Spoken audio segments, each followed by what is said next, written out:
दोस्तों, मनीषा रानी को लेकर फुकरा इंसान के जो फैंस हैं वो काफ़ी बातें कर रहे हैं, काफ़ी गंदी गंदी बातें भी कर रहे हैं। लेकिन यहाँ पर मनीषा रानी के खिलाफ ही उनकी एक दोस्त भी खड़ी हो गई है। आपको बता दें कि मनीषा रानी के लिए उनकी एक दोस्त है डॉली। उन्होंने काफ़ी बड़ी बड़ी बातें करी हैं और वो सारी बातें मनीषा रानी के कैरेक्टर को गलत साबित करती हैं। OTT 2 कंटेस्टेंट मनीषा रानी के खिलाफ उनकी दोस्त डॉली ने ही उन पर कई आरोप लगाए हैं। डीजे हैं डॉली, उन्होंने मनीषा रानी पर काफ़ी आरोप लगाए हैं और वो आरोप हैं कि वो फ्रॉड हैं, काफ़ी मतलबी हैं और लड़कों का इस्तेमाल करती हैं अपने फ़ायदे के लिए। साथ ही डॉली ने ये भी कहा है कि मनीषा रानी एक फ़ेक लड़की हैं और उन्होंने ये कहा है कि मनीषा रानी एक दिखावटी, बहुत ही मतलबी और बहुत ही जिसे कहते हैं ना फ़ेक लड़की हैं। बता दें आपको कि बिग बॉस कंटेस्टेंट रही हैं मनीषा रानी OTT 2 की, और ऐसे में जब वो बिग बॉस के अंदर हिस्सा बनी तो कहते हैं ना कि कुछ लोगों की जल गई, लेकिन अब जल गई है या सच्चाई है तो दोस्तों मनीषा रानी क्लियर कर सकती हैं अपनी दोस्त के साथ। लेकिन उनकी दोस्त जो कि पुरानी दोस्त हैं, उन्होंने चौंकाने वाला खुलासा किया है। मनीषा की दोस्त हैं डीजे डॉली, उन्होंने कहा है कि मनीषा एक मतलबी दिखावटी है। इतना ही नहीं, बिग बॉस के घर के अंदर उन्होंने अपने बारे में जो भी कहा है वो सारी बातें फेक हैं, उसमें से कुछ नहीं है। उन्होंने कोई स्ट्रगल नहीं किया है। मनीषा के बारे में ये भी कहा जा रहा है कि उन्होंने जितने भी फॉलोअर इंस्टाग्राम पर लिए हैं वो सारे फेक हैं और ख़रीदे हुए हैं। मनीषा हालांकि अपने चुलबुले अंदाज के लिए जानी जाती हैं। उन्होंने बिग बॉस के घर में अपने दोस्त बनाए, फुकरा इंसान को दोस्त बनाया, अभिषेक मलान को। मनीषा को अक्सर घर में अपने स्ट्रगल के दिनों के बारे में बात करते देखा जाता था, लेकिन उनकी दोस्त का कहना यह है कि उन्होंने कोई ऐसा स्ट्रगल नहीं किया है, वो सारी फेक बातें हैं। डॉली ने यह भी कहा कि वो जनता को पूरी तरह से बेवकूफ़ बना रही हैं, ऐसा कुछ भी नहीं है। वो जनता को जो भी बता रही हैं वो सब कुछ गलत है, ऐसा नहीं था। हाँ, एंटरटेनमेंट के लिए वो कुछ करती हैं, लेकिन कहीं ना कहीं वो हर लड़के का इस्तेमाल करती हैं, यूज़ करती हैं, ऐसा डॉली ने कहा है।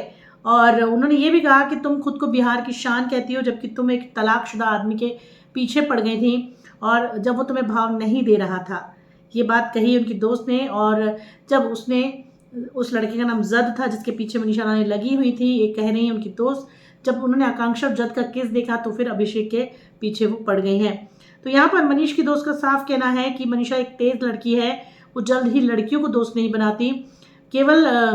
उनकी केवल वो दोस्त हो सकती हैं लड़कियां जो उनके साथ रहें, हाँ में हाँ मिलाएं। लेकिन मनीषा मुंह पर कुछ और है और पीठ पीछे कुछ और है। मनीषा की दोस्त ने यह भी कहा है कि वो बिग बॉस के मेकर्स के साथ डील करके शो में गई थी कि वो कई दिनों तक, कई हफ्तों तक शो के अंदर रहेगी, इसी शर्त पर वो गई थी। इतना ही नहीं, डॉली ने कहा कि मनीषा किसी नामी शख्स के जरिए शो में गई थी। डॉली ने कहा कि मनीषा सबको गर्व से बताती है कि वो वेट्रेस थी, तो वो ये क्यों नहीं बताती कि उसने बार में भी डांस किया है। उन्होंने कहा कि आप कोलकाता के बार में डांस किया करती थी और वहाँ पर उन्होंने एक ओनर को फंसा लिया था।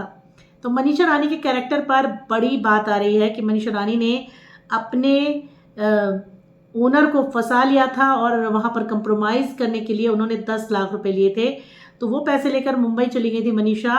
डॉली ने बताया कि डांस बार का ओनर किसी तरह मनीषा तक पहुँचा और फिर उन्होंने सेटलमेंट किया, जिसके लिए उसे 10 लाख रुपए देने पड़े।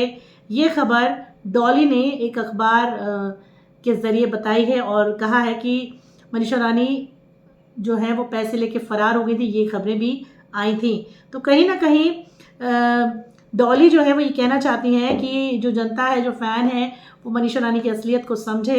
लेकिन दोस्तों, अब ये बातें कितनी सच हैं कितनी झूठी हैं ये तो मनीषा रानी ही बता सकती हैं।